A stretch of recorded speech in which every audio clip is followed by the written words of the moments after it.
Muchas gracias, señor presidente. Bien, esta proposición de ley del Grupo Socialista, en realidad, lo que pretende, o lo único que pretende, es el cumplimiento de una ley vigente, la Ley 52/2007 de 26 de diciembre, por la que se reconocen y amplían derechos y se establecen medidas en favor de quienes padecieron persecución o violencia durante la Guerra Civil y la dictadura. La Ley de Memoria Histórica, en su artículo 16, establece en su apartado 1 que el Valle de los Caídos se regirá estrictamente por las normas aplicables con carácter general a los lugares de culto y a los cementerios públicos, y en el apartado 2 que en ningún lugar del recinto podrán llevarse a cabo actos de naturaleza política ni exaltaciones de la guerra civil, de sus protagonistas o del franquismo.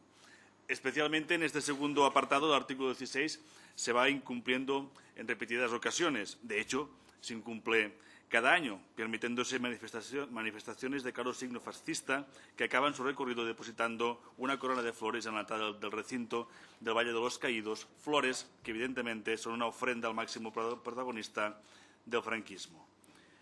En la disposición adicional sexta de la Ley de Memoria Histórica, tal como se explica en la exposición de motivos, se indica que la Fundación Gestora del Valle de los Caídos incluirá entre sus objetivos honrar y rehabilitar la memoria de todas las personas fallecidas consecuencia de la Guerra Civil y de la represión política que la siguió, con objeto de profundizar en el conocimiento de este periodo histórico y de los valores constitucionales. Asimismo, fomentará las aspiraciones de reconciliación y convivencia que hay en nuestra sociedad, todo aquello en plena sujeción a lo dispuesto al artículo 16. Bien.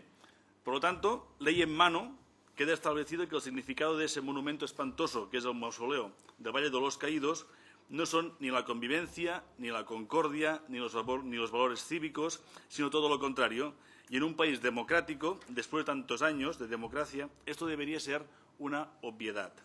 No debería suponer polémica, debería ser algo que todos estuviésemos de acuerdo, tanto lo que significa el monumento del que habla esta proposición no de ley, como de la necesidad de remodelarlo, de que deje de ser un lugar de culto para los nostálgicos del oscuro régimen y se convierta en un centro para la rehabilitación de la memoria de las víctimas de la guerra, de todas las víctimas de la guerra, y en un lugar en el que hable de conciliación, de paz, de cultura y de derechos humanos, en lugar de acoger los restos de los dictadores.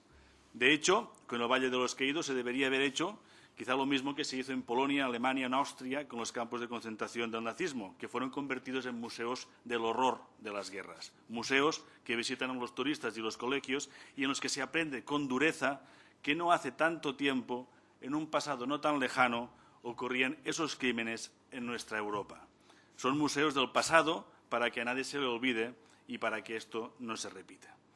En cualquier caso, y volviendo al propuesta del Grupo Socialista, recordar que la Ley de Memoria Histórica es una ley que se tiene que aplicar y recordar que se tiene que aplicar y que lamentablemente en estos últimos años hay una relajación, digamos, bastante extrema.